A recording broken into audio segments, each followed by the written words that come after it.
morning. Christine here. My name's Christine.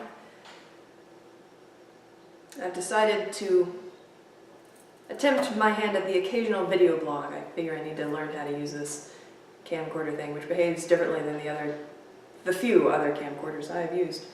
So, good way to learn how. What am I doing here with all these vegetables in front of me? I am living below the line.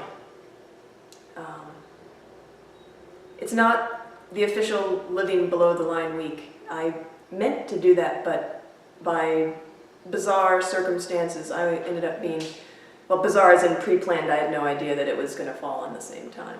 I suppose it wasn't really bizarre, just unfortunately coincidental. Anyway, we were on vacation, so, and I got back and I was like, oh, I missed it. And I wanted to see if I could do it. So then, what the heck? It's not the official week, but I'll try it. And so what is in front of me? This is my food for the week. Well, actually, this is more than my food for the week. This is day 3. Day 3? No, this is day 4. Day 3 just ended. This is day 4. What's the idea? The idea is live for 5 days on a pound of food. And that's not pound as in the weight, that's pound as British pounds, the money, the currency. I figured what with inflation, not inflation, but the currency equivalent, whatever they call it, the transforming one into the other, I know the word, but it's lost at the moment. I figured I'd do it $1 a day. I mean, it should be pretty similar, right? I didn't notice a huge difference in the numbers that were attached to things when I was in Britain, just in how many of my dollars would get me pounds to get the numbers that were, well, to pay the numbers that were attached to things. So I turned that into $1 a day because I'm living in America, and I went and I bought food. So let's see, what can I have today? Well, I had an egg. This is what's left of my butter for the day. I have to have my egg and butter. I can't stand olive oil, and it gets me a bit of salt. Assuming the salt was iodized, then you've got the iodine in there, so you don't have to worry about iodine deficiency. Not that after only 5 days you would, but I mean, it's the idea. If you want to like try doing this longer than 5 days. So we've got salt and butter, 1 egg, potato, a smallish one. They came in a big bag and they're different sizes, so I figure a small one and a big one sort of balances out, you know. Lunch, a larger one for dinner, and then I get to choose which vegetable I want for dinner. I can either have 6 beans. That's 3. Got some simple addition here, 6 beans. Or I can say, heck no beans, I want broccoli.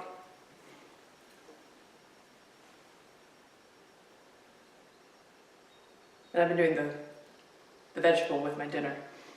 I mean, I could split this in half, and I could do 3 beans and half of this. And anyway.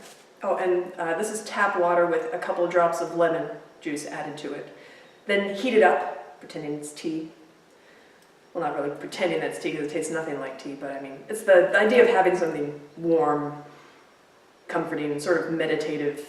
Well, maybe not meditative. No, tea can be meditative to drink with breakfast, which was a little while ago. So, oh yeah, that's another thing, citrus. See, a couple drops of lemon, citrus, ward off scurvy.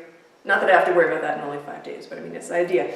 A potato, you see, has something ridiculous. It's something like 99.9% of the trace elements that we need to survive. Egg for protein. Beans have lots of protein in them, and they've got fiber. The broccoli has fiber. The broccoli has, it's really nutritious. And they're like two of my favorite vegetables, so I mean, they're my treat. Actually, no, the egg is my treat too. I like eggs. See, that was the interesting thing about this, was that it was like, well, this is all food that I enjoy eating anyway. I'm just eating not as much of it, but, well, along with all the other things that I'm not eating. Just put that away. Do that.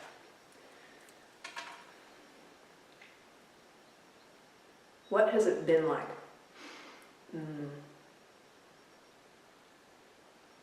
I mean, I've seen people talking about it in little web interviews and other little blogs.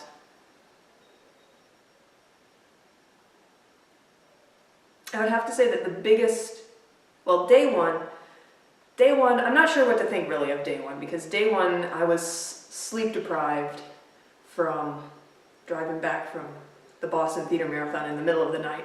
So I was exhausted anyway.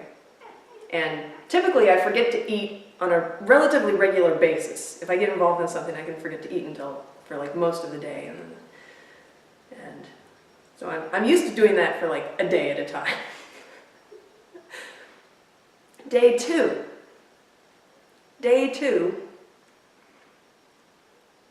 I was about ready to gnaw my arm off for a latte.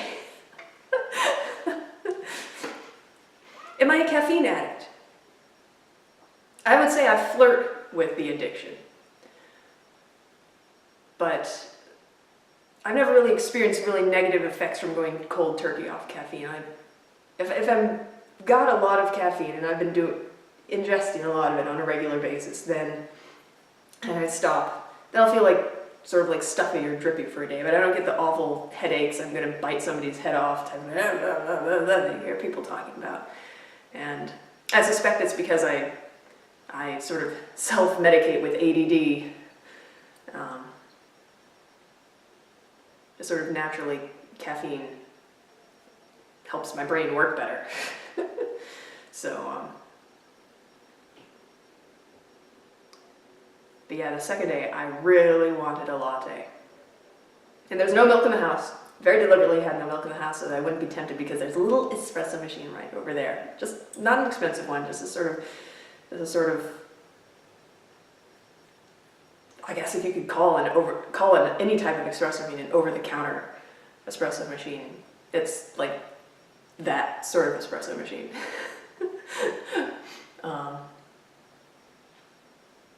Yeah, so there's no milk, so I wouldn't be tempted there. But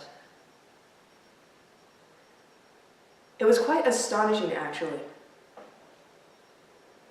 because I didn't want, it was distracting me. And, ooh, cat fight. What are you guys doing over there?